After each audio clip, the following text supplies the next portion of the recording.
Right.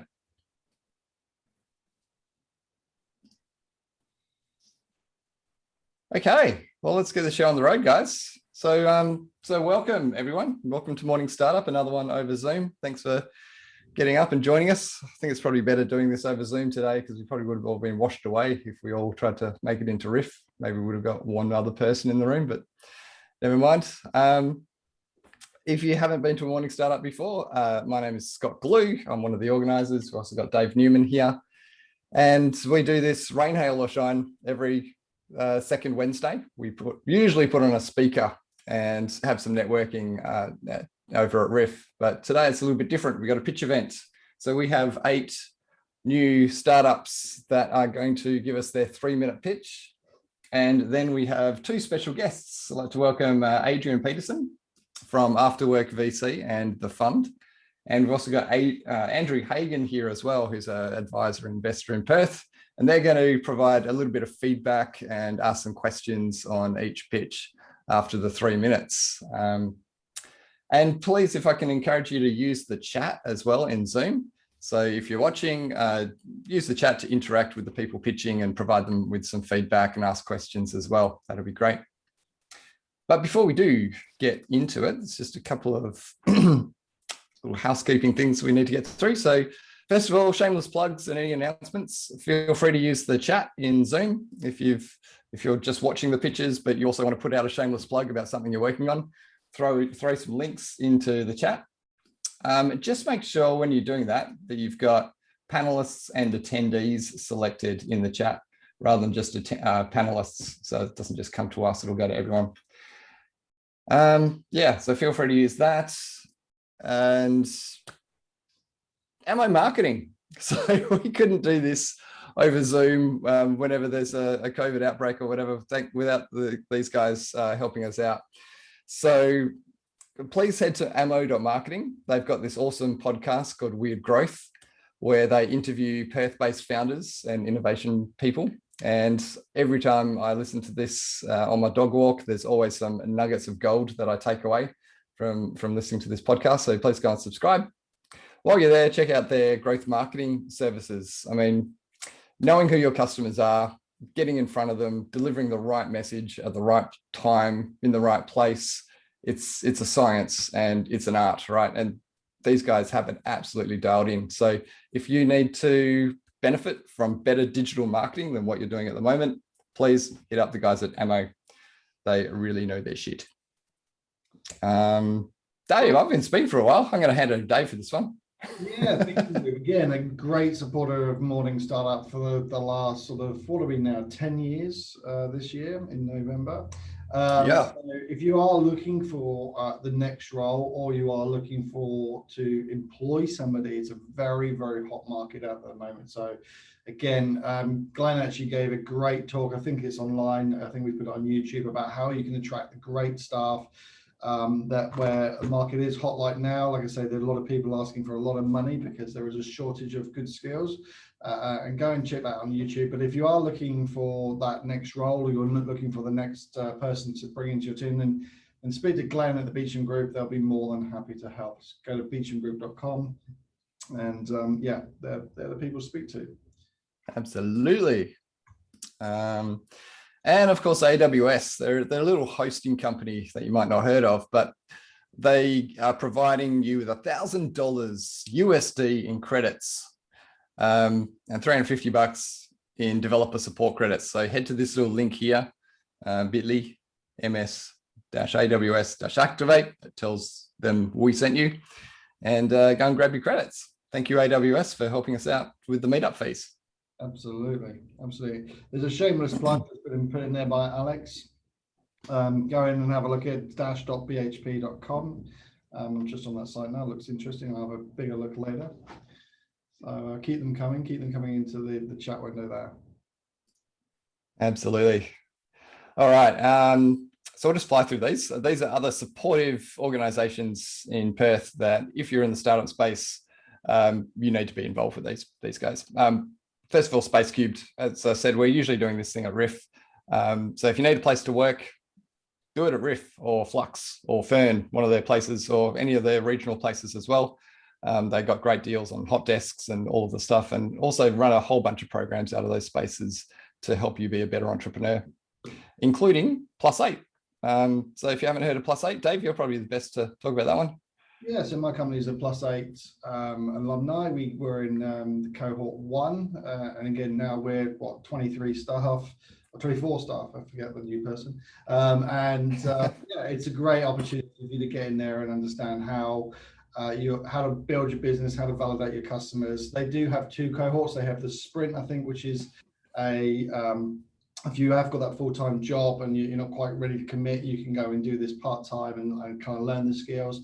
And then obviously there's the Plus 8 accelerator, which is now started. So I'm really looking forward to kind of mentoring some of those companies through that whole process. I know the 2 companies that I've been assigned to look pretty cool. So I'm really looking forward to catching up with them. If you want more information, visit Plus 8 or go to SpaceCube and just Google Plus 8. Don't put the number 8, just make sure you put the wording 8. If you haven't subscribed to Startup News every Friday afternoon. Great information about local startups that are kicking it here in WA. Yeah, go away. Charlie and the team now are doing a great job in keeping the information coming out. Also, check out TechBoard. TechBoard is a great place to go and showcase some of your products and what your company's doing. Generally used by a lot of listed companies, but again, go and claim your profile there at TechBoard. And last but not least, because we're going to rush through these, I wish this coffee was a cup of Voltage. Unfortunately, we can't be in the city, but next time you are in the city, make sure you check out Voltage Espresso. It's opposite 45 St George's Terrace, which is where SpaceCube or Riff is. When we normally run Morning Startup, if you go in there and say, hey, look, I'm from Morning Startup, they'll give you the Morning Startup discount. But yeah, next time you're in town, go and check them out. Beautiful. All right. And of course, you can reach out to us on any of these things. Just Google Morning Startup, you'll find us. Contact@morningstartup.com is our email address. So if you're interested in presenting at Morning Startup one day, we'd love to hear from you. Or if you've got a topic in mind that you'd love to hear more about, let us know. All right, but I think that's enough from us. I want to get the show underway. So I'm pretty excited to have these 8 startups today. Just that they're a very diverse range of companies. So we've also got one in Silicon Valley raising the Series A. So they're coming up with Graeme Speak from BankVault. Otherwise, I think everyone else here is in Perth. And as I said, we're going to keep it strict to a 3-minute pitch, and then a couple of minutes for Q&A. So give it 2 seconds. Give Dave 2 seconds. When you hear that bell, we'll clap you off. That's right. Yep. So hopefully you've all pitched to a timer and are good to go. All right. So let me bring up the order. Wrong screen. Let me go back to Zoom. I will stop sharing my screen. What a pro. All those dodgy websites you've been on there, Mr. Glue. That's right. We're just showing my tab shame. All right. So first up, we have Josephine Muir from Noisy Guts with a new product that they are launching. So take it away, Josephine. Go ahead and share your screen. Okay, when you're ready, Josephine, let me know and I will click the timer. Go for it. Go. Good morning. My name is Josephine from Noisy Guts, and we're on a mission to radically improve global gut health. So here are the top 3 things I hate about living with irritable bowel syndrome. IBS is a chronic gut condition. It results in pain, bloating, constipation, diarrhea, and urgency. It affects 11% of the world's population and up to 1 in 5 Australians. But despite the size and the scale of this problem, there is no cure. Second reason is that despite what Dr. Google is always trying to sell me, there is no one-size-fits-all treatment. 70% of IBS sufferers get some relief from following a diet that limits fermentable oligosaccharides, monosaccharides, disaccharides, and polyols. And yes, following a low FODMAP diet is as fun and easy as it sounds. And rounding out the top 3 reasons why I hate having IBS is that When you follow a low FODMAP diet, you are a social pariah. I am the worst dinner party guest ever. It's hard to pronounce, it's really hard to explain, and it's really hard to follow. So it means everywhere I go, I have to BYO my own food. I've got to take my own food, or else I end up getting hungry and then I get hangry. And that's why Noisy Guts has developed SuperFlora. It's a meal replacement shake developed with gut health in mind. So our shakes are gluten-free, they're low in FODMAPs, they contain only gut-friendly ingredients. They contain clinically validated probiotics and gut-safe fibre. Having a shake on hand means I never have to go hungry and I don't make a decision at the vending machine that I'm going to regret for the next 3 days. We get that the $20 billion meal replacement shake market is really crowded, but ours is the only gut-friendly shake that's on the market, and it's recommended by our medical advisor, WA's favourite gastroenterologist and Nobel laureate, Professor Barry Marshall. Our shakes are available for sale, and here's how you can help us. Buy our products, follow us on Instagram, share our content with your networks, and introduce us to any influencers you know, journos, weight loss gurus, that would help. So our North Star at Noisy Guts hasn't changed. We're on a mission to solve chronic gut health issues because gut health is a massive global issue worth $50 billion. We're working on a non-invasive diagnostic test for IBS, but what we've learned is that the best type of investment is revenue, and that's why we're selling SuperFlora. I'm looking forward to hearing if you can help us. Thanks. Literally. Awesome. Under 3 minutes. I didn't hear the timer go off. Cool. Oh, here we go. There it is. Right. Nice one. Perfect. You were Great. in seconds, so that's well done. So I forgot to do one thing in the intro, which is let Adrian and Andrew sort of introduce themselves and what they're working on. So I'm first going to hand over to you, Adrian. Feel free to introduce Afterwork VC and the fund and whatever you're working on there, and then I will let you critique Josephine's pitch. Thanks, Scott. I'll just do that really quickly. So with my Afterwork hat on, I'm a partner and co-founder. We're a community-led VC fund. This essentially means that our investors in our fund are operators and founders from the scale-ups and startups around the country like Canva, AirwellX, and so on. And this means that each of them are bought into helping our portfolio companies succeed after we invest. We've invested in 40 companies and we are raising our next fund from which we'll invest in 80 to 120 pre-seed and seed companies across Australia and New Zealand. And with my fund hat on, I'm a partner there as well. We've invested in over 100 companies across New York, LA, London, Rockies, Midwest US, and now we're going to build a portfolio of 40 pre-seed and seed companies in Australia. Fantastic. Sounds busy. Mm. All right. And what did you think of Josephine's pitch there? I'll just flick over to my notes. I thought the problem statement was really clear, really good articulation of that. I was a little bit confused when you said that 11% of the population or 1 in 5 Australians experience a problem. It'd be cool to understand the difference between the rest of the world and Australia and why it might be more prevalent in Australia.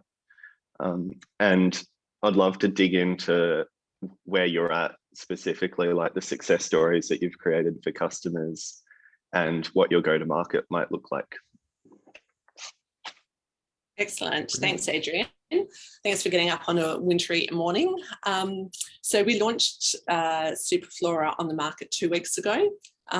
We've been registered, we're a spin out from WA, so we've been working on our diagnostic tech for about 4 years.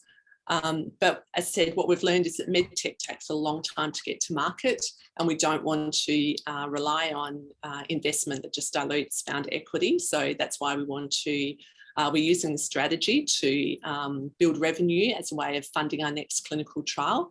The other thing I guess we've learned is that doing clinical trials during COVID isn't great because our recruitment rates really suffer. So we'll probably won't get into the clinical trial again until September, when perhaps spring is in the air and people might be more happy to participate in medical research. But we're on market, we're doing first sales, we're learning a lot about having a direct-to-consumer product. It's really exciting, especially when you're in medtech and customers seem like a long way away. So we've had first sales, you know, I'm really enjoying that direct-to-consumer approach. It's good fun. Terrific. And Andrew, so feel free to introduce yourself and then critique Josephine's pitch. Sure. Yes, so I'm a founder, ex-founder of a company that we had a sports tech product where we took it from a brain fart right through to ASX listing. And then 6 months after we listed the company, I got kicked out of the company by the board. You know, that old story. And since then, I've been helping advise other companies on how they can grow internationally, distribution, hardware, making sure they don't get kicked out of the board by their kicked out of the company by their board. So I'm doing a lot of advising at the moment. So it's a bit of background. At the moment, I'm working on a property startup. So watch this space for that one. So Josephine, I've seen you before in at Space Cube, so I know about your hardware product, and I certainly share all of your. I've been down your journey before, so I know what's ahead of you in terms of hardware, which is very hard. But if you add medical onto it, then yeah, that's a whole new level. So best of luck staying sane during that journey. But good on you for also recognizing that you don't just have to keep doggedly going up one track. And it's great that you're developing up something in the periphery of what you're already doing. But again, you're doing hardware, and again, you're selling something that people put into their bodies. So I'd love to perhaps talk to you a little bit about insurance and how you manage that side of things. But coming back to your pitch, you always do a great pitch. You're genuine, you're friendly, you're open, and I think you'll just through that alone, you'll be very successful in whatever you do. But I think the pitch was great, except for the way I heard the jargon. To me, was still too hard to understand. I appreciate you're saying it so that it makes it hard, so that your solution makes things easier. But I still think that it was just like too much information for me that I didn't understand. So that kind of threw me during that part of your pitch. So I would say if you could maybe solve the problem you're trying to do without creating all that jargon, that would be great. But I think it was a great pitch. You didn't really ask for anything, and I think you should be asking for something. So well done. Great, thank you. Awesome. And I just put in there, the reason I think there's a difference between the world's IBS rates and Australia is beer. All right, go Australia. Who's up next? Thank you very much. All right. Round of applause there for... Thanks, Josephine. That was great. So next up, we have Alex Bertram from Dash Tools. So when you're ready, go and share your screen there, Alex, and let us know when you're ready. When you're ready, we'll start the timer. Go for it. So as is customary in many mining meetings, I'm going to start with a bit of safety, with a bit of a safety share. It's 45 degrees and you're standing underneath a 400-ton excavator, which is still powered on and carefully propped up, balancing on its arm and bucket. You're here to measure the wear and tear on a bearing that keeps the whole machine together. And you're only halfway through your shift, it's hot, and you're trusting that the operator in the cab, 10 metres above you, who can't see you, is on top of their game today. If anything goes wrong, the outcome can be dire. This is an example of a scenario that the women and men in heavy vehicle maintenance teams face every day in mining operations all around the world.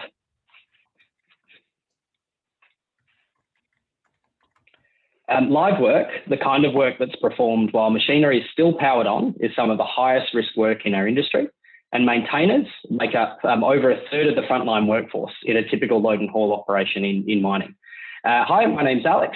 Over the last 2 years, our internal startup inside BHP have developed Dash maintainer tools, which is changing the game in the safety and productivity for mobile mining equipment. Dash doesn't just reduce the risk associated with live work, it eliminates it altogether. Dash puts sensors in harm's way, not people. Maintainers can now take critical measurements that they need to inspect and diagnose faults on machines, all while being out of the line of fire. Dash consists of a sensor gateway, an edge computing device, extensible sensor network, Wi-Fi access point fitted to each heavy vehicle, and a mobile interface that works on any modern mobile or tablet.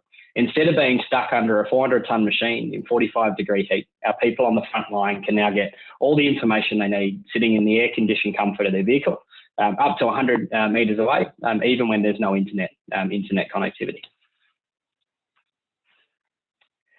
We've had the advantage of developing and proving our technology within the world's largest miner, and now we're ready to scale globally beyond BHP. We have traction. We've got just shy of $1 million of sales in FY21 and committed orders of over 100 million through this FY. We have the technology proven in the Pilbara. Our platform is scalable and can be rapidly deployed on heavy mobile equipment around the world. The TAM is huge, so we'll own the mining market based on the safety case alone. But this is just a stepping stone. The construction and agriculture markets are huge. We can go 10x. The market for predictive maintenance and analytics tools products is huge, growing at over 25% year on year. Dash opens this market up for these SaaS solutions to be easily sold and deployed at scale in minutes, not hours, through the hardware platform we deploy to machines.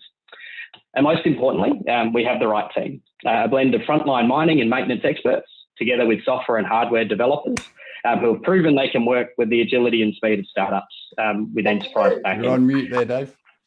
Well done. Sorry, 3 minutes is up, Alex. I thought I was typing away there, and I thought I don't want to let everybody know that I'm typing, so I'll go on mute. But you had an extra probably 10 seconds, so we'll let you off.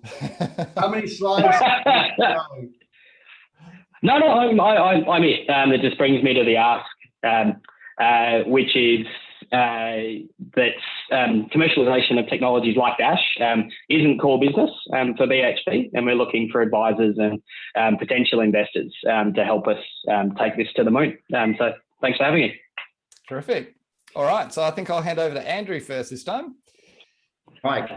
Thanks, Alex. Great pitch. I was a board member of a company that deployed products into the mining sector right throughout Australia and also internationally.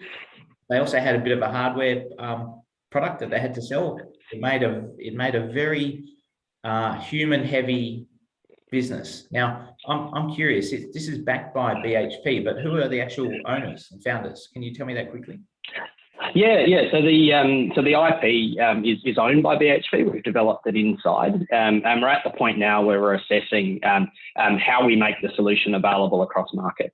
So we announced at Osmine, so one of the large mining conferences, a couple of weeks back, that we'd be making this technology available to our peers in industry. We've had a really strong response from tier 1 and tier 2 miners, but it's currently wholly owned by BHP, but it's not our core business. It's not something that we typically do. So we're assessing how we can make Dash available to our peers in industry, and we believe there's a fair bit of value there as well beyond just the safety case, which is really, really strong. Okay, so given it's owned by BHP, obviously you don't need funding for it. I'm assuming if they like the idea and there's a market for it, they'll fund it themselves or spin it off or something like that. So my comments on your pitch are, I noticed that it said on one page that you don't need an app to install it, and then on the other page it also had pictures of apps and stuff like that. So I was a bit confused about whether you do or don't need apps. I'm guessing that you do need something to run it. Yep. And also the pitch had a lot of text on it, so I thought it was very text heavy, and usually pitches we try to listen to you and have some graphics. So I'd say make it less text intensive next time, but good enthusiasm. Sounds like you really know your product. I actually think it's going to be quite hard to deploy for your competitors, because they're going to wonder about your data sovereignty and who owns the data, what country is it sitting in. So I think you'll have some challenges there, but I'm happy to have a chat to you offline as well, given my experience in the space, and maybe I can offer some other help. So well done. Yeah, no worries. No worries. I'll maybe answer the question on the apps piece. So the edge compute runs the Dash app.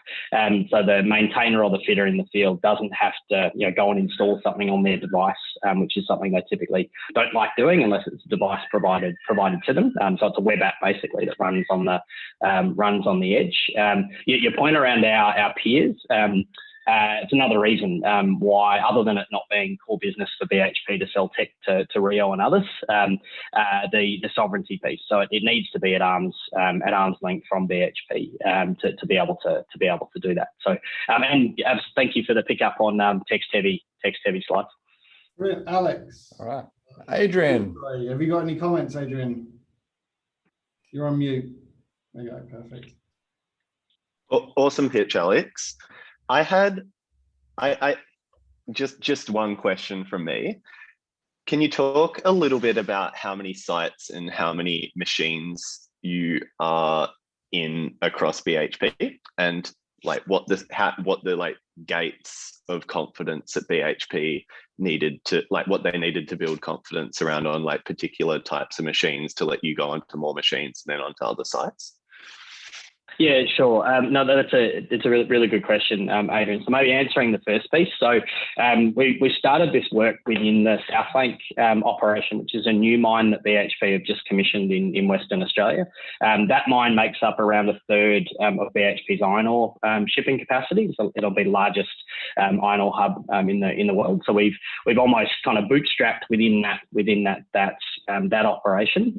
Across that operation, we've got Dash deployed across our 400-ton class excavators and our ultra class haul trucks, and we've packaged it as a product so it can be replicated easily to other sites. So it doesn't require a project team to go and install it. It's hardware that can be procured and is now stocked in BHP's supply chain across those excavators and those trucks. There's about 20 units installed at South Flank and another 80 that are planned through this FY. We've also just signed a deal with our Spence operation in just out of Antofagasta in Chile to roll Dash out across their excavator fleet and truck fleet. And we're piloting that work actually with our coal business, given they're a bit closer to us than Chile and the COVID restrictions, to be able to take it across. It's also reflected in long-term plans for 1,400 machines. Alex, we're going to have to call it time there because we're going to have to keep it really strict to 3 minutes going forward. So thank you very much for that. Thanks, Alex. Thanks, Alex. All right. Thanks, Next up, we have Gabor from INSPIREFLIX. Hello, everyone. Cool. Let us know when you're ready to share your screen and we can start the time. I am about to do that. Just while you're doing that, what we will do is I'm just cognizant of time and everything that's big. We are going to keep it to 3 minutes of Q&A, and we're going to keep it quite strict. Otherwise, we'll be here till 10 o'clock. When you're ready, Alex, your time starts. Sorry, who's presenting? It's Gabor, Mia. Sorry, time starts now. Yep. Hello, everyone. My name is Gabor. I'm the founder of INSPIREFLIX, but that doesn't really matter. What matters is what we all do. Hang on, I'm clicking. Yeah. Let me ask you something. Are you concerned by anything in your life right now? Can be personal, something that needs to be solved. Is there anything that maybe affect others or perhaps global, maybe even cross-cultural? Wouldn't it be great if there was a solution for all our problems? Now, I think there is. It's called human ingenuity and collaboration. So, okay, we have our issue that needs to be dealt with, and that we are so passionate about it that we, join a rally, we protest, we march, hell, even riot. And if enough people come on board, there's a chance that something gets done. Or we might descend into a decade-long research project and emerge at the other end with an excellent solution, we write a paper, a book, and talk about it in conferences. And eventually a policy is made, an organization is born, and we all work together and really, truly change the world. Our world together. We've done this many times. Okay, so what am I getting at?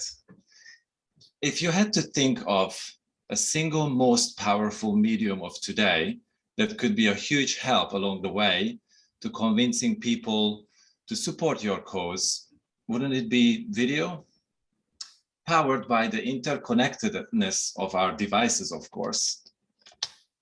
But not only that, how about a cinematic film, a captivating work of art to portray your passion to solve that issue, or to share the angle of your solution or your findings along the way? Now, what if this was as accessible as typing up a post and sharing it on social media? That's free, right? Well, not actually free, as we know, because we are the product there. Well, I mean, So this is what we're working on, a publicly funded platform producing free-to-view human interest short documentary films featuring anyone that has a story to share, all for the long-term prosperity of humanity. And the beauty is, and in this project, you're all investors. So I hope you join us on this journey and invest your time watching some of our content and even some of your money and become a co-producer or sponsor or partner otherwise. Thank you very much. Thank you. Good job, Gabor. Adrian first. Adrian, any questions or thoughts or feedback?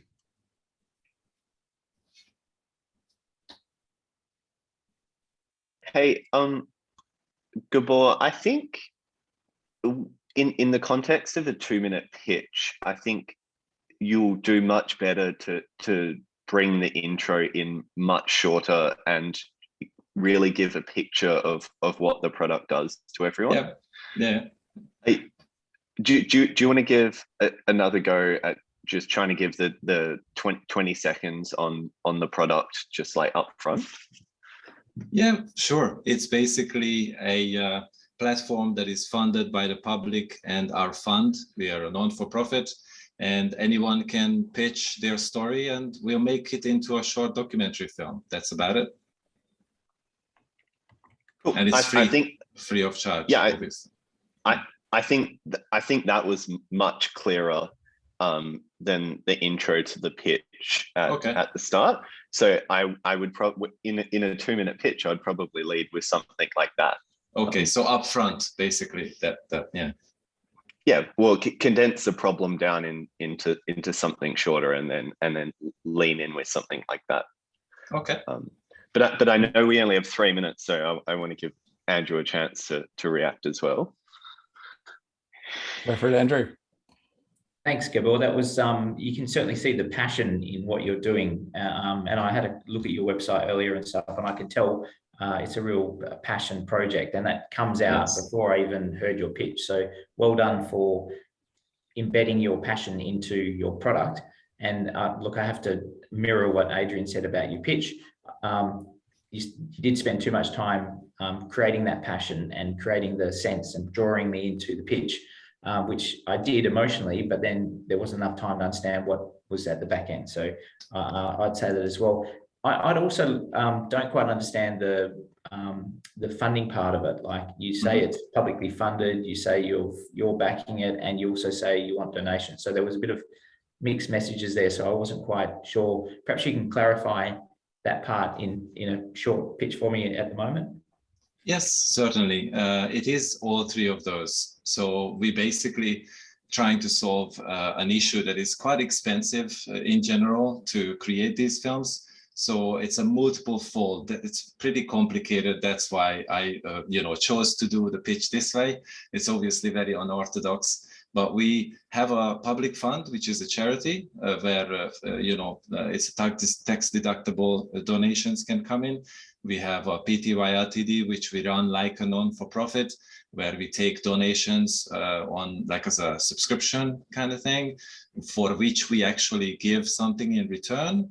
And we also have partners where they pay for, say, a engagement campaign, and they themselves, the corporates, basically fund the creation of the films, the short films. So there's multiple levels, and everything is underlined also with our production method, which is a very unique, different kind of method. Yeah. So. Perfect.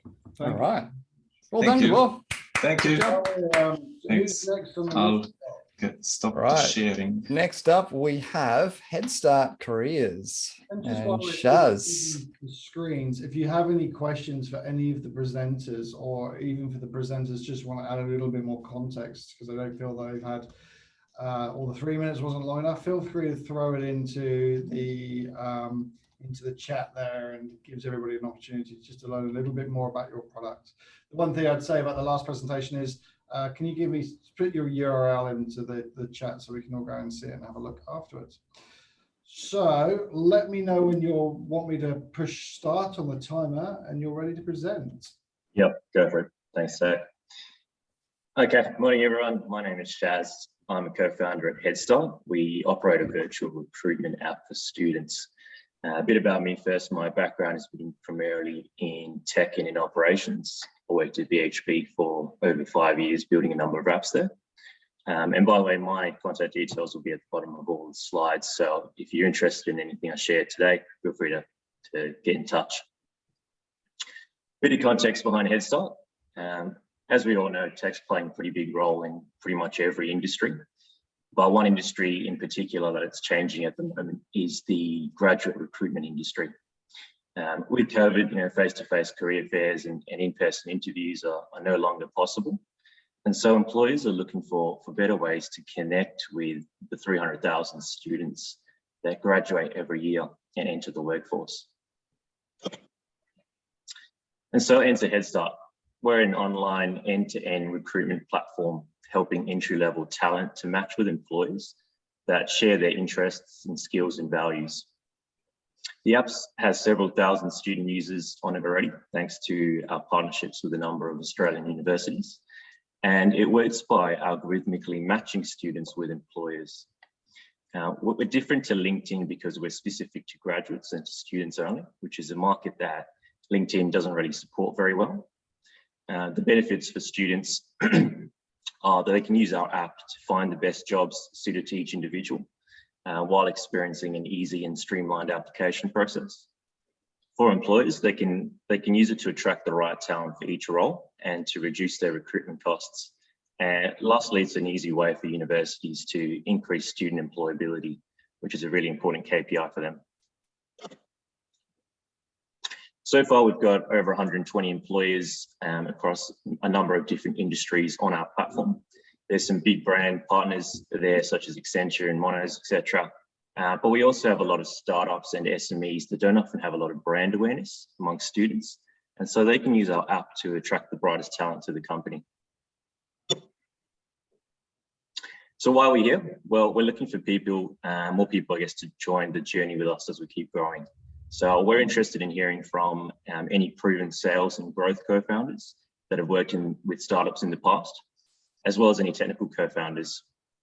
We're also looking to network with investors in lead up to raising funds at a later stage. So if you're interested, feel free to reach out. Lastly, if you're an employer and you're looking for a bright uni graduate to help your business, feel free to reach out, and I can also get someone from our team to set you up with a free employer account. Cool. Happy to take any questions. Awesome. Thank you, Shaz. I can't remember who went first last time. 3 seconds on the clock still. So good job. Andrew.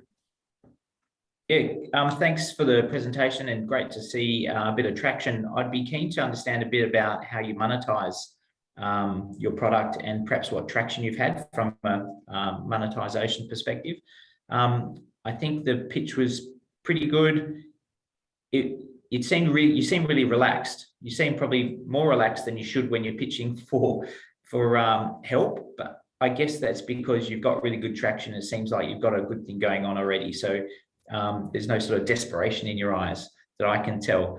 But so I'd be keen to hear a bit more about your monetization. But I think it was a pretty good and relaxed pitch. Well, thanks for the feedback, Andrew. In terms of monetization, the app is free for students and for universities, and that's sort of so, usually students don't have a lot of money to them anyway, and we can use that, the fact that it's free for universities to get them on board and partner with them.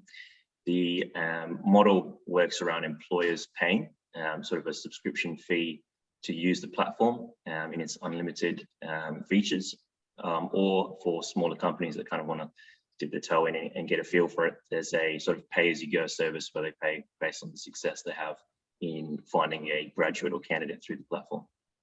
Can you tell me how does it compare to what you'd pay a recruiter? Like, how much cheaper is it? Yeah, it's very cheap. In fact, it's a $300 flat success fee per candidate. So compared, it's probably a quarter of the price you'd pay to just put up an ad on Seek. And even with the subscription model, that's about $2,000, which compared to some of the competitors that exist out there, it's quite a bit cheaper as well. And we do that so we can unlock a lot of those small and medium-sized enterprises that we work with. Okay, thanks. Adrian, any feedback? Just a question. What's your most important metric or your North Star? Yeah, our most important metric is putting students into jobs. That is the mission behind Headstart, but also it's directly relates to how much money we make as a company. So our biggest metric is to fill students into jobs. Terrific.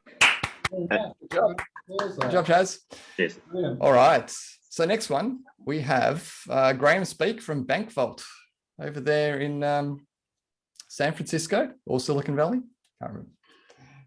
Hi guys, can you see my screen? We can. We're looking at your desktop. All right. Master key. Okay, ready when you are, Dave? Time is yours. Okay, so BankVault is a cybersecurity innovator. We have 20 inventions, 6 patents filed worldwide, 5 products in market, and we've just released Master Key, which is the silver bullet for most organizations that will turn any website into a passwordless solution. The issue we're addressing is that pretty much most cyber attacks target end user devices. The goal is identity theft to capture your login credentials to online services. When you see anything like a password manager load your encrypted password into a web form, the asterisks you see on screen are simply a mask for the people sitting behind you. Any software in that browser intercepts this as clear text.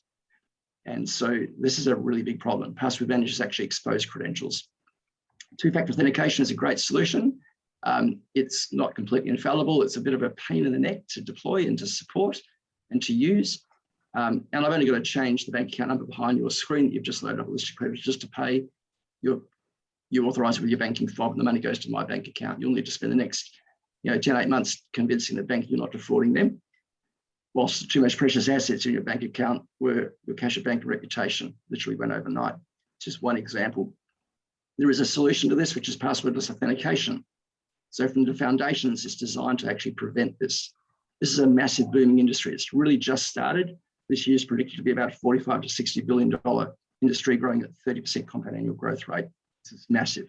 There's a lot of solutions out there that are all really good, but they have one major issue, which is the deployment. This is a major project. It's going to tie up your A team for at least weeks, probably months, and can be years. So our technology is called Master Key. This is a protocol. It's clientless, which means the user doesn't have to install or configure anything. And it's deployed by the web server. So all users actually capture this instantly. We sit squarely between the front face of the web server and the user's mobile phone browser. There are 3 component technologies. One is an encrypted invisible keyboard, which will generate credentials or will actually capture these and encode these. We then retrieve these to create passwordless authentication. And this is multi-factor authentication, but done in one step that's invisible to the users. So the user experience is that if you're go to a website on a mobile phone or a tablet, it recognizes you and just logs you straight in. There's nothing installed, there's no setup. If you're on a workstation, we present a QR code. If you scan it with your mobile phone camera, it will transfer that login page onto your mobile, authenticate you, and log you in. It couldn't be simpler. So our technology is 10 to 100 times faster to deploy than the competitors because there is no backend system changes. There is no client software, no user setup. So the change management project literally dissolves. You can deploy this with 20 lines of code in your web server, put through some test data, give it out to some choice customers, do a pilot, or just go live. The work between each of these steps is exactly zero.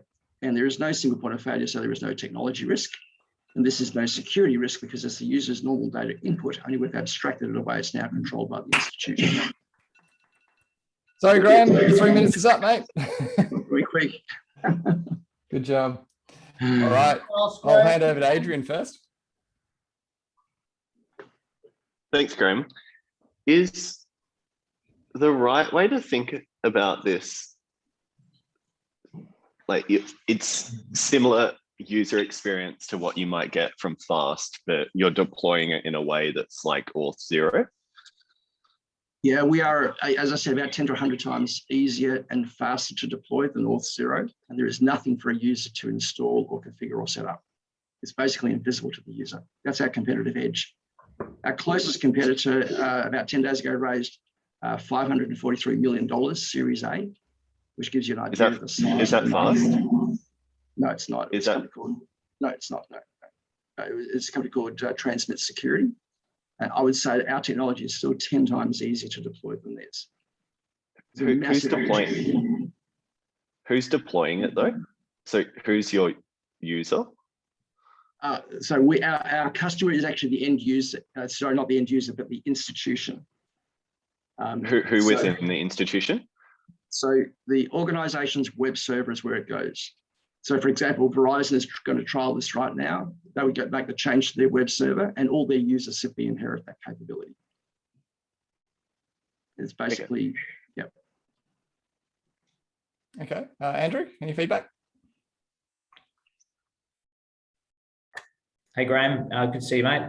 And good luck on your Series A. I know you probably didn't get to talk about it, but traction, like have you got customers, paying customers at the moment? Yes, we have. Yep. So, you know, some of these guys are really at pilot stage, but, you know, Trellis, for example, is paying us around 60 grand a year. They're onboarding another 100,000 users right now. So that will go up and up and up. Okay. Yeah. Great. Congratulations. So in terms of comments on your pitch, I think you got your pitch that you do to your Series A that you're pitching to us here in two minutes. And that's why at the beginning you were talking really fast. There was too much information for me and there was just way too much. So you have to adjust your pitch. This wasn't a 2 minute pitch. This was your 10-minute pitch into 2 minutes. So I found it a bit confusing at the beginning. I'm sure you're aware of that, but I would say just make your pitch appropriate for your audience next time. Good point. Thanks, Andrew. All right, mate. Cool. Excellent. Thanks very much, Graeme. Good job. Cool. Who's up next? Okay, next up we have PARAMA Health. So I've got two presenters here, Iko and Zayan. Who would you like? Well, you guys go ahead and share your screen and go for it. Time starts now. Hello everyone. I would like you to meet Courtney, a full-time employee, a full-time mother, and an aspiring entrepreneur. One night, her son endlessly cries with a fever. She believes it's not serious enough to go to a hospital, and her GP isn't really available at that time. However, as a parent, she just wants the peace of mind that her child is all right. I believe we all have our own version of this story. What our service aims to do is connect Courtney with Jackson, a healthcare assistant that lives in her neighborhood. Within 30 minutes, Jackson comes to her house equipped with the necessary telehealth devices and facilitates a telehealth consult with the GP. The GP then requests Jackson to collect a sputum sample from the son and advises Courtney on her son's condition. Jackson then takes the sample to the nearest pathology and the script is sent to the nearest pharmacy. Our unique selling proposition would be that this is based on your need, not the GP's availability. There are absolutely no wait times. It's easy for patients with non-critical and chronic conditions for follow-ups, and it takes the guesswork out of telehealth as there is an assistant on site. It's a journey-based model where, as Jackson the following day would call up Courtney and inquire about her son's condition. Australia's population is forecast to grow in size and age over the next 5 years, boosting demand for these services. Most old patients typically visit bulk bill clinics, which reduces the per patient revenue due to lowered costs.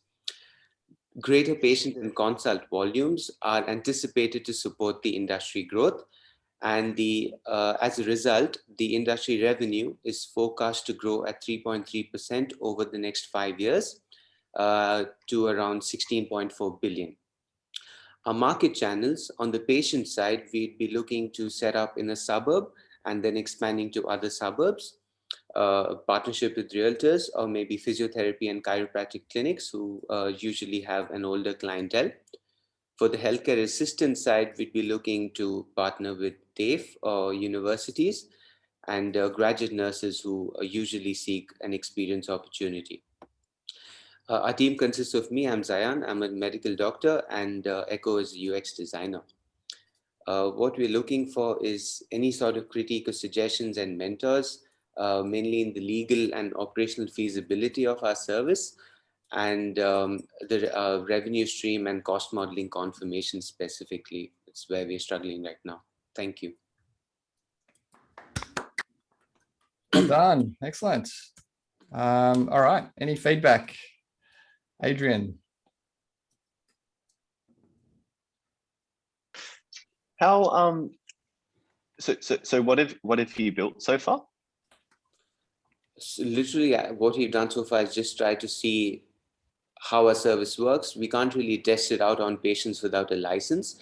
So we've done a few service theaters where we've gotten volunteers and see how this service would really work and nail down those bits of it. But more than other than that, we've not done it much more than that. Okay, and what's involved in getting the license? So we're not really sure which part would be fall under the telehealth part or the GP side of things, because there's an actual person visiting the person's house. So the telehealth side of it is just the GP with this assistant, but it can be two things. It can be the service side of it can be the person coming to the patient's home, and that requires a separate sort of license, and to be a telehealth business requires another.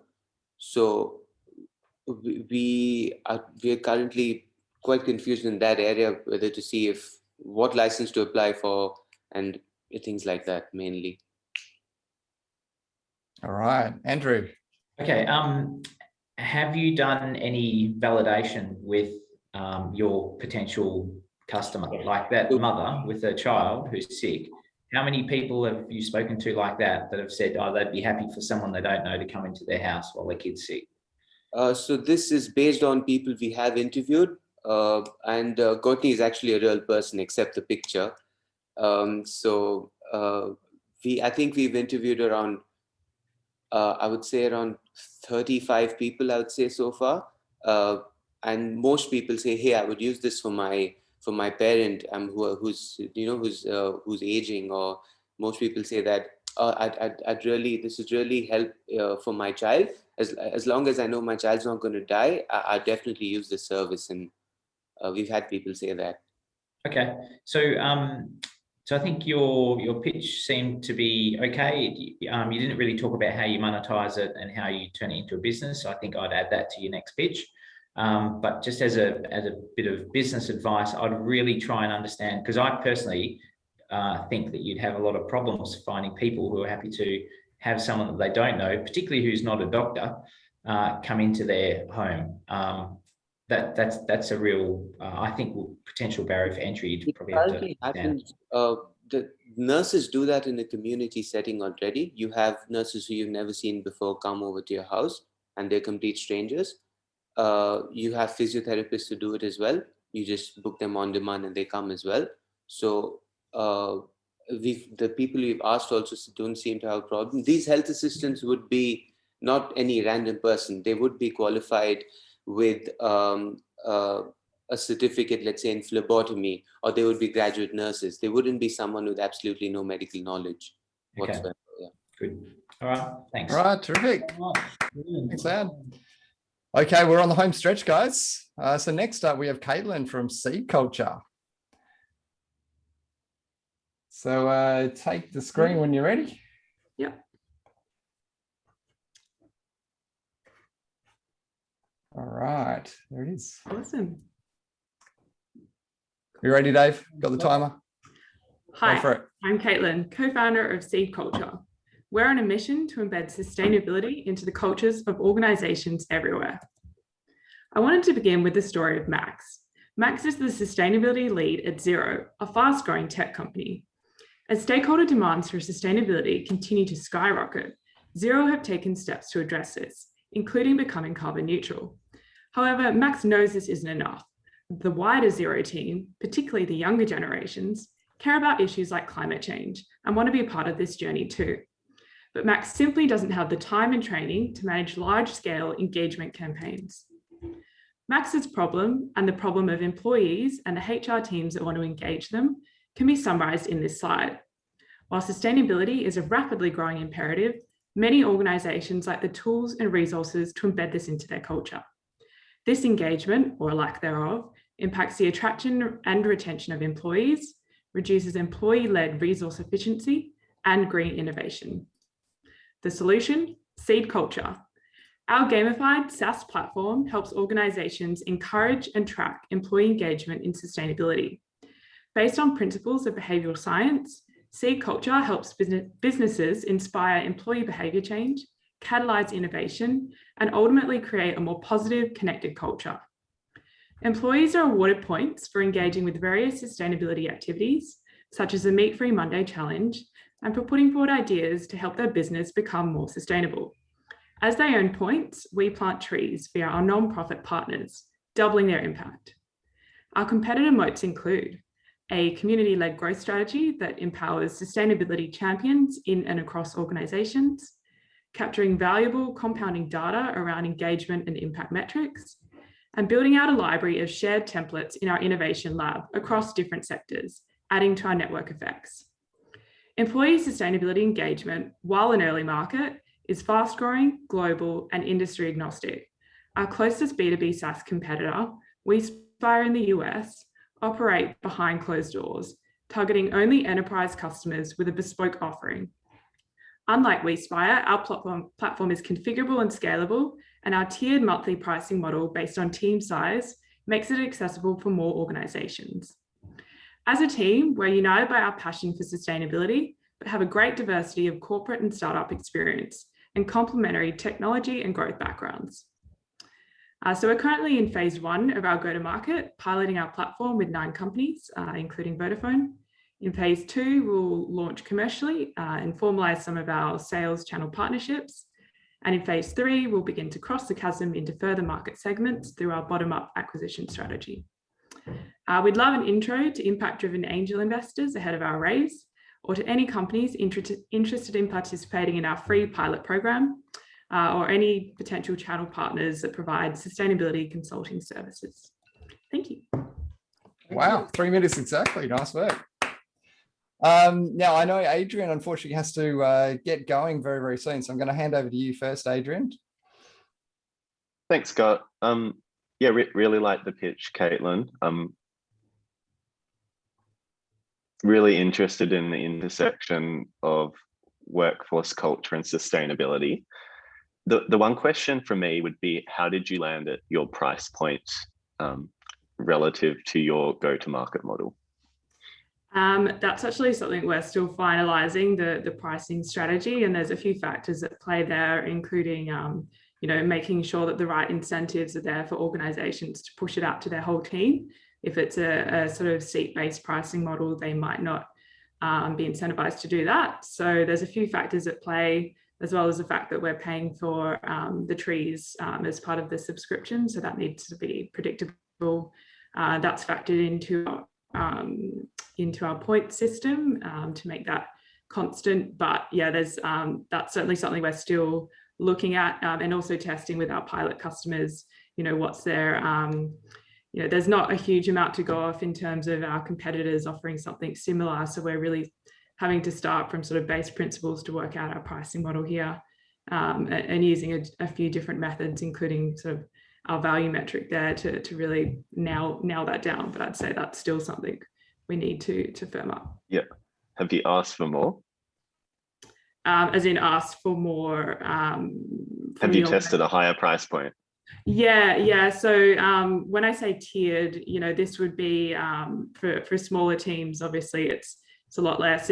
We'd probably do it, you know, just wouldn't publish for corporates. That would be something that we'd do on a case-by-case basis. And certainly, yeah, the higher price point is something we've been told before we need to consider. And that was, yeah, the 6,000 ARPA was just a figure that based on the market we were going after and the kind of $30 per user per year sort of model that we originally came up with. But yeah, that needs to be refined. Thanks. Perfect. Great pitch, Katelyn. Thanks everyone. I'm going to have to duck out on time. Yeah, thanks so much, Adrian. Thanks for joining us. And sorry to Mark, you won't get the benefit of Adrian, but hopefully we can have this pitch up and you can check it out later on. Sorry, Mark. All good. Thanks very much, and good luck with the move to Sydney.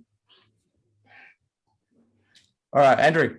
Okay, Katelyn, good pitch, well practiced. You know, I think you hit all the typical touch points of a pitch, so I think that works really well. You're engaging, and I think just generally the pitch was great. I don't think you need to really change it much, other than the questions I think Adrian were asking you, the kind of questions I'd be straight on to after a pitch about. You know, how do you figure out your pricing model? How much traction have you got already? And in terms of pricing, I've found that if your offering has got a 10x benefit to the company, if you can quantify what that benefit is, if you charge your product at 1/10 of that benefit, everyone will want to purchase it. So that's like a sweet spot. And I know it's a bit hard to quantify what is the monetary benefit of sustainability, but it's a big growing tsunami that's going to wash through all of the companies. So I expect that your business will do very well. I did have one question though. I noticed that a lot of companies and countries are going to be requiring carbon measurement in businesses. And if you can measure the carbon output or benefit that you deliver through your service, that will actually be a part of your value add that you can give them if you're not doing it already. So I'll suggest either do that or make sure that's front and center in your pitches to the companies.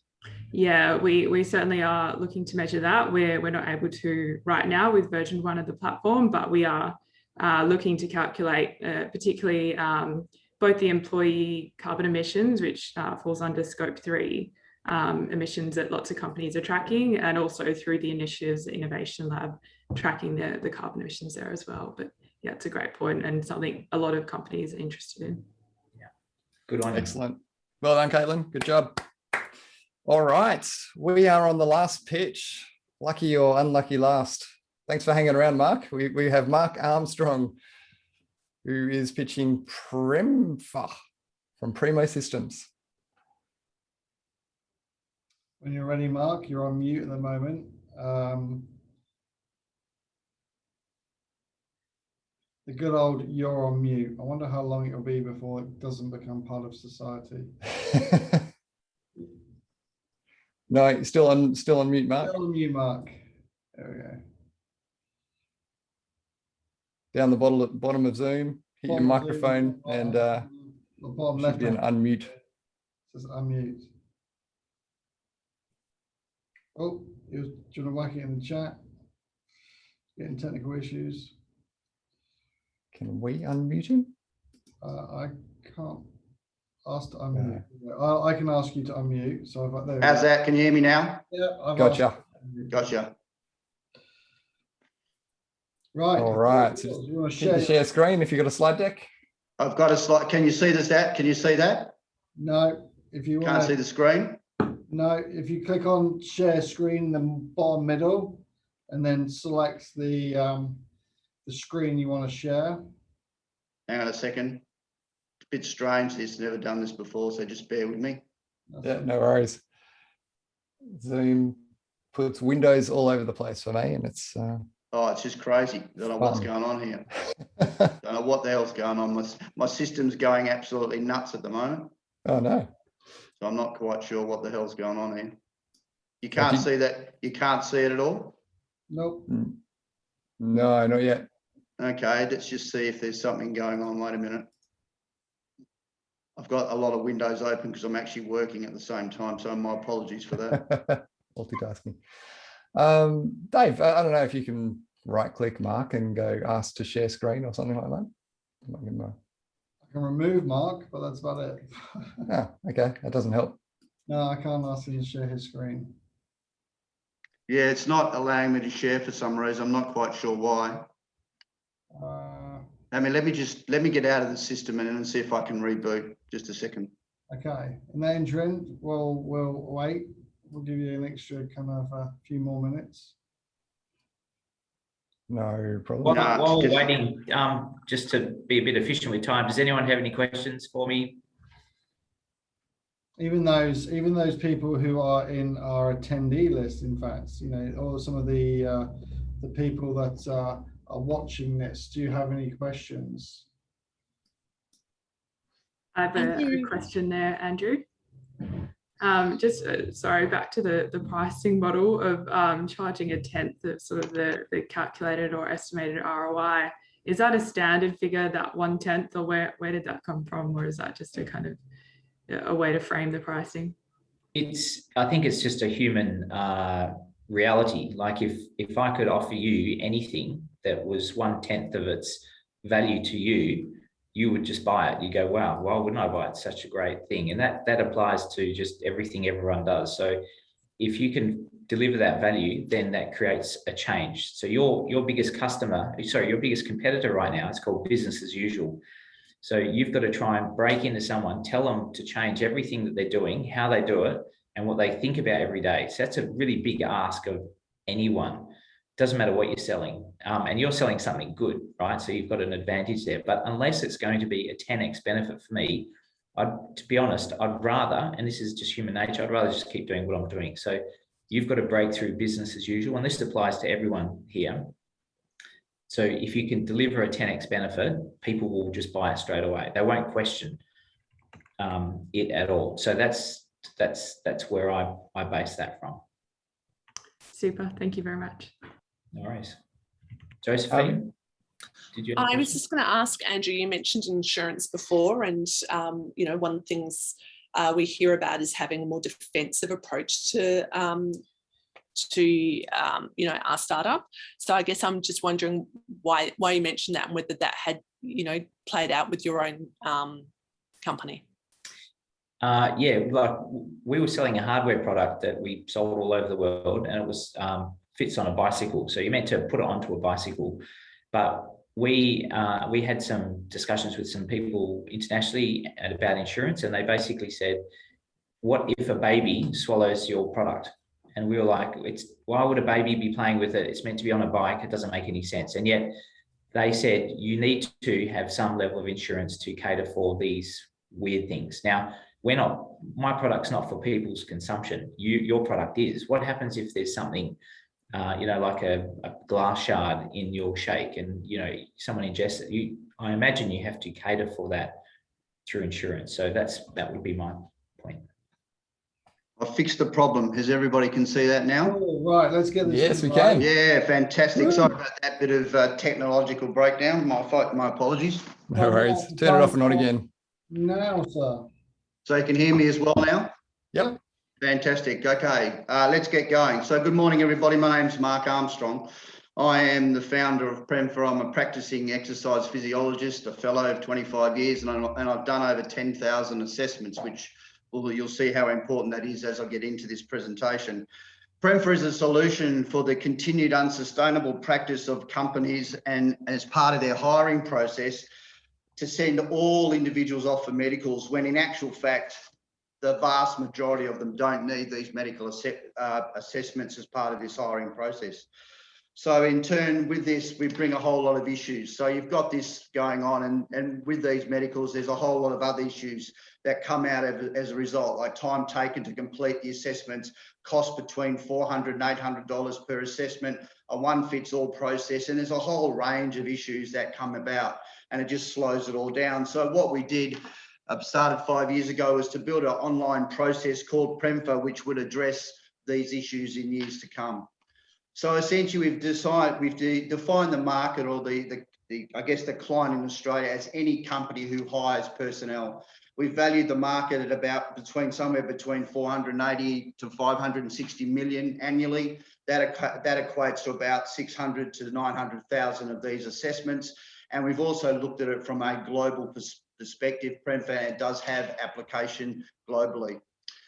As far as we're aware, we're the only company in Australia that combines the use of an algorithm, photo AI, and video analysis with incorporation of machine learning that filters the candidate based on a fitness for work risk. And we do this so that we can determine who needs a medical assessment and who does not.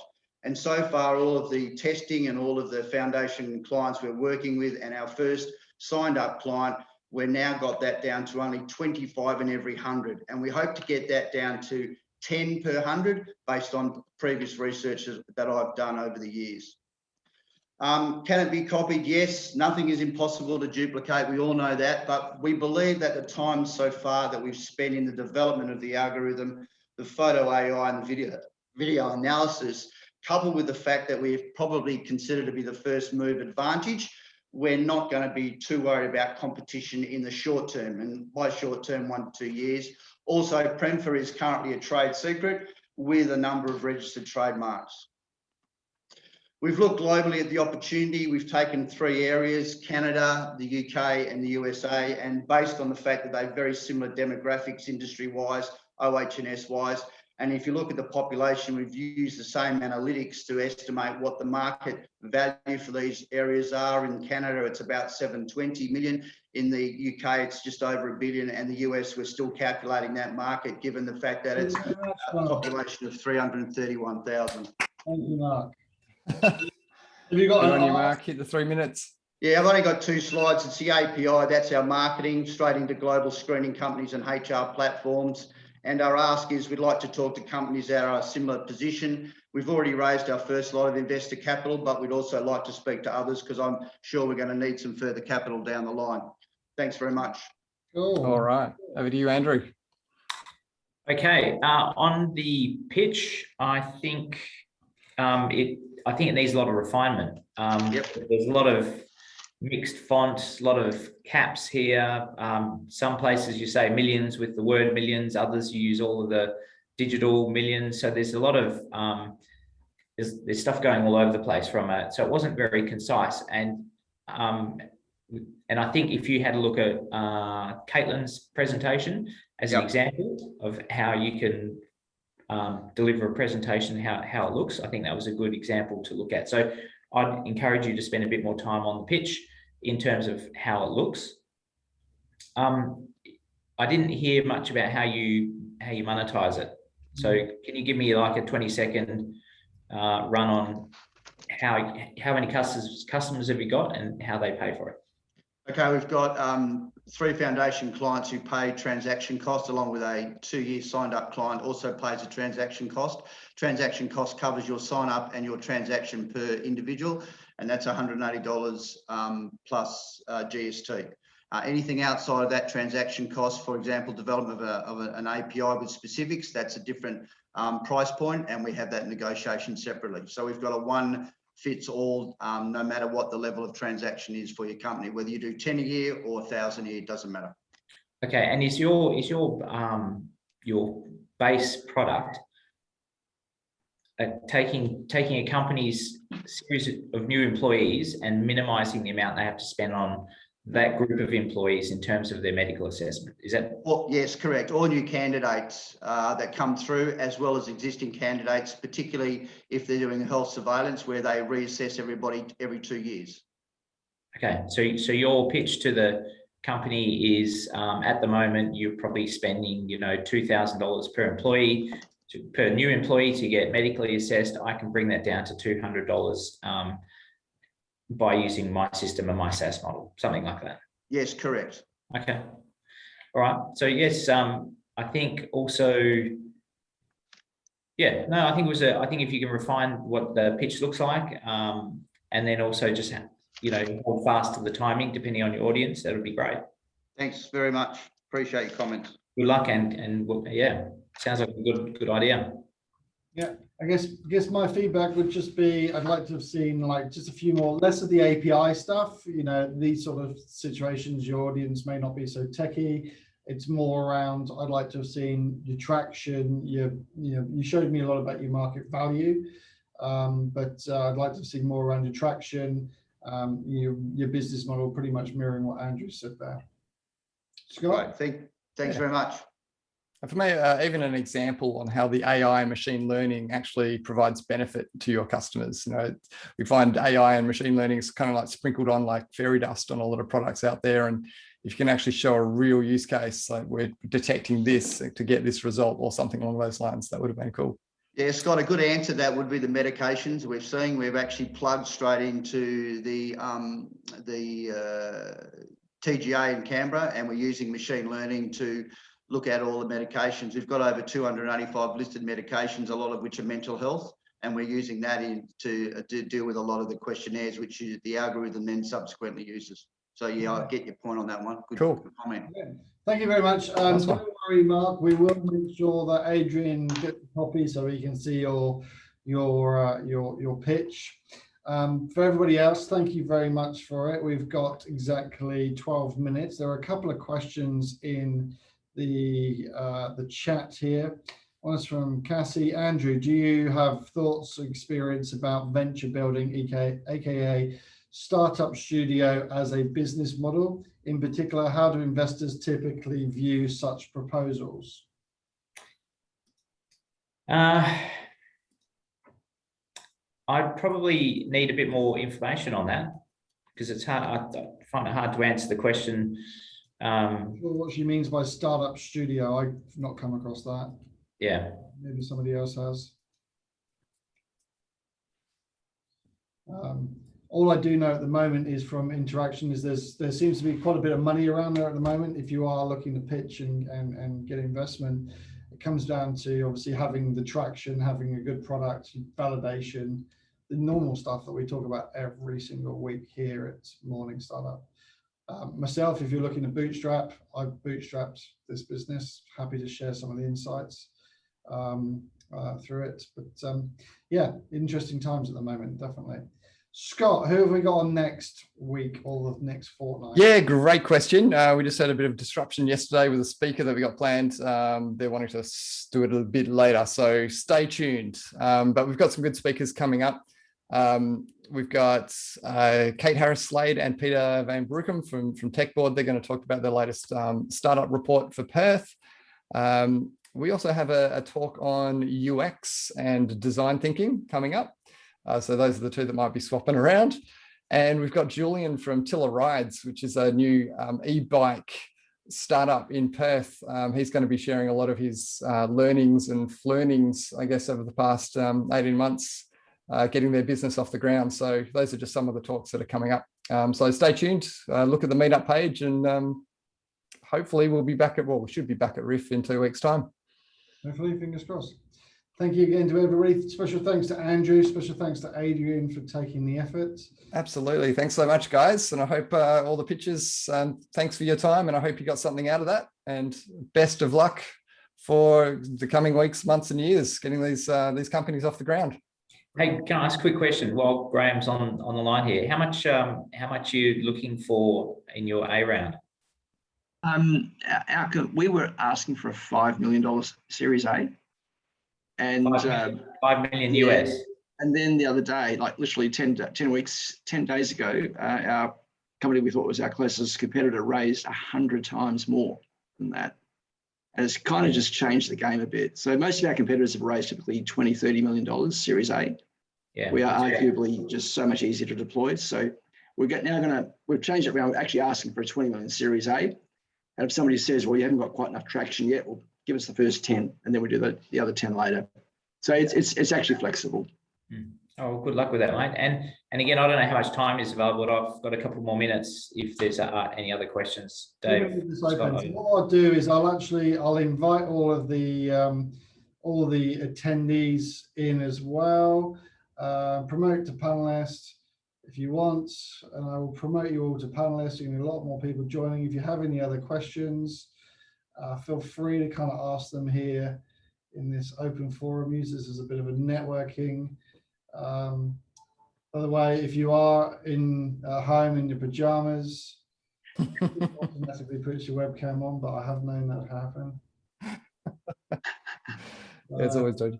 We weren't expected this suddenly thrown into Zoom for everyone to see. Well, here we go. Yeah, there's a few. Yeah, there we go. Promote to panelists. Perfect. Aggie's just asked if it would be great if you could have mixed mode presentations to allow for Zoom as well as the meetup at Riff. If we did that, you'd never come to Riff. So there is a reason. It's not with being mean. It's just because if we did do it that way, you would no one would ever turn up at Riff.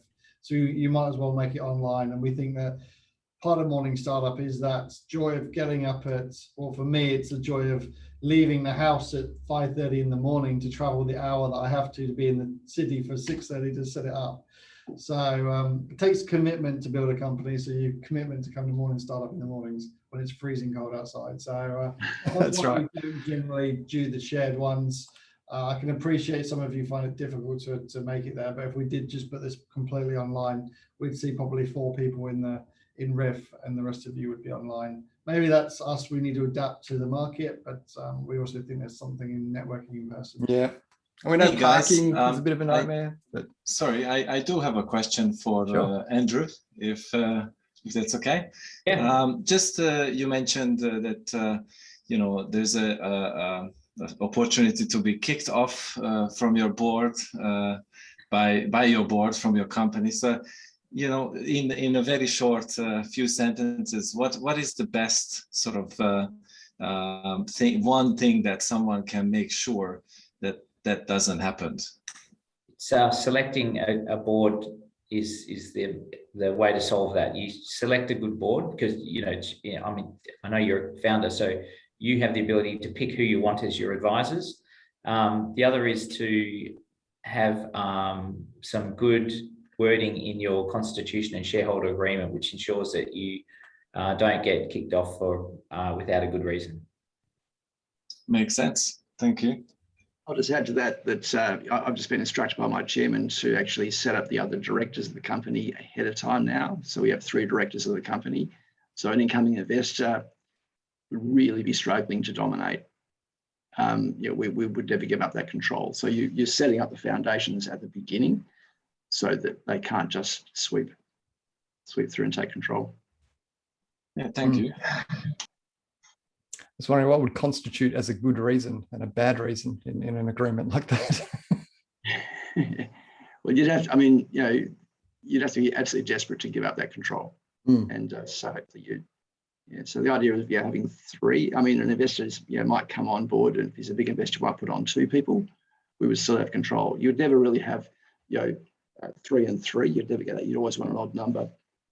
So that would mean you'd have to put in 4, and we would never agree to that. So that way we keep control of the board. There's a question here for Andy. Apparently you're setting up a VC fund. Is that true? There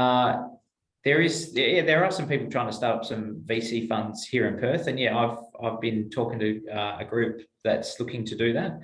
And they're a group of ex-founders. They're not your current tip, the current people that are out in the space in terms of the Perth Angels and other venture capital. This is a new group of people who are founders and are looking to put back into the system. Cool. Okay, I guess we'll awesome. There's not much detail on it just yet. Right, cool.